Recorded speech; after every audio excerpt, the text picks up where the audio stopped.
హైదరాబాద్ లోని మణికొండలో ఓ school bus అగ్నికి ఆహుతైంది. కాసేపట్లో పిల్లల్ని తీసుకెళ్లాల్సిన ఈ స్కూల్ బస్సు ఉన్నట్టుండి మంటల్లో కాలిపోయింది. బస్సుల్లో పిల్లలు ఎవరూ లేకపోవడంతో పెద్ద ముప్పు తప్పింది. లేకపోతే భారీగా ప్రాణ నష్టం జరిగేది. అపార్ట్మెంట్ పక్కనే ఈ బస్సు నిలిపి ఉంచడం, ఒక్కసారిగా రేగి బస్సు కాలిపోవడం పలు అనుమానాలకు దారితీస్తోంది.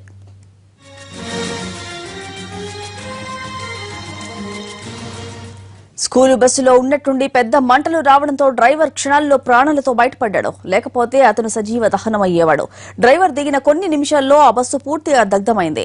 పెద్ద ఎత్తున మంటలు రావడంతో ఆర్పేందుకు ప్రయత్నించిన ఫలితం లేకుండా పోయింది.